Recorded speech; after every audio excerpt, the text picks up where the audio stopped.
চাকরি প্রত্যাশী বন্ধুরা, আসসালামু আলাইকুম। সেন্টার ফর পলিসি ডায়ালগ সিপিডি নতুন নিয়োগ বিজ্ঞপ্তি প্রকাশ করেছে। সিনিয়র রিসার্চ অ্যাসিস্ট্যান্ট পদে চাকরি দেবে সিপিডি। সেন্টার ফর পলিসি ডায়ালগ নিয়োগ বিজ্ঞপ্তি প্রকাশ করেছে। বেসরকারি গবেষণা প্রতিষ্ঠানটি সিনিয়র রিসার্চ অ্যাসিস্ট্যান্ট পদে জনবল নিয়োগের বিজ্ঞপ্তি দিয়েছে। গতকাল 2 মার্চ থেকে আবেদন নেওয়া শুরু হয়েছে। আবেদন করা যাবে আগামী 11 মার্চ পর্যন্ত। আগ্রহী প্রার্থীরা অনলাইনে আবেদন করতে পারবেন।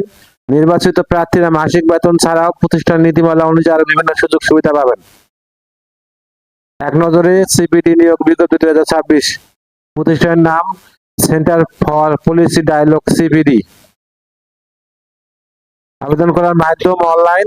আবেদন শুরুর তারিখ 2 মার্চ 2026। আবেদনের শেষ তারিখ 11 মার্চ 2026। Official website https://cpd.org.bd। প্রতিষ্ঠানের নাম সেন্টার ফর পলিসি ডায়ালগ। পদের নাম সিনিয়র রিসার্চ অ্যাসোসিয়েট। পদের সংখ্যা নির্ধারিত নয়। শিক্ষাগত যোগ্যতা অর্থনীতিতে স্নাতকোত্তর ডিগ্রি থাকতে হবে। অন্যান্য যোগ্যতা গবেষণা কর্মসূচি ও অন্যদের গবেষণা কাজ আবেদনের দক্ষতা, কমপক্ষে 3 বছর অভিজ্ঞতা। চাকরির ধরন ফুল টাইম, কর্মক্ষেত্র অফিসে। প্রার্থীর ধরন নারী পুরুষ উভয়। বয়সসীমা উল্লেখ নেই। কর্মস্থল যে কোনো জায়গায়।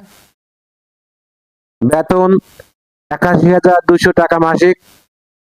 অন্যান্য সুবিধা প্রতিষ্ঠানের নীতিমালা অনুযায়ী অন্যান্য সুযোগ সুবিধা প্রদান করা হবে। আবেদন যেভাবে।